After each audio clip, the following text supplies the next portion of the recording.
ఒక అడవిలో ఉన్న నదిలో రెండు తాబేళ్లు మంచి స్నేహితులుగా ఉండేవి. అవి ఎప్పుడూ కలిసి నదిలో ఈదుతూ ఆనందంగా ఉండేవి. ఒకరోజు అవి నది ఒడ్డుకు వచ్చి గట్టుమీద నెమ్మదిగా తిరుగుతున్నాయి. అప్పుడు అక్కడికి ఒక నక్క వచ్చింది. నక్కను చూసిన తాబేళ్లు వెంటనే నదిలోకి వెళ్ళిపోవాలని ప్రయత్నించాయి.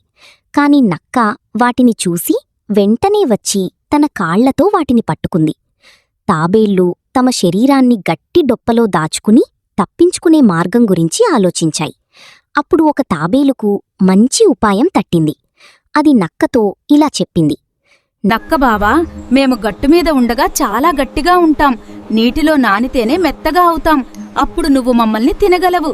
నక్క వాటి మాటలు నమ్మి తాబేళ్లను నీటిలో పెట్టి తన కాలితో నొక్కి పట్టుకుంది. అప్పుడు తాబేలు మళ్ళీ ఇలా చెప్పింది. నీవు కాలు పెట్టిన చోట నీరు తగలలేదు, అందుకే పూర్తిగా నానలేదు.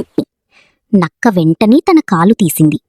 అదే అవకాశంగా తీసుకుని రెండు తాబేళ్లు వెంటనే నీటిలోకి దూకి వేగంగా ఈదుతూ అక్కడినుంచి తప్పించుకున్నాయి. నీతి: ఆపద సమయంలో తెలివిగా ఆలోచించి సమయస్ఫూర్తితో వ్యవహరిస్తే ప్రమాదం నుంచి బయటపడవచ్చు.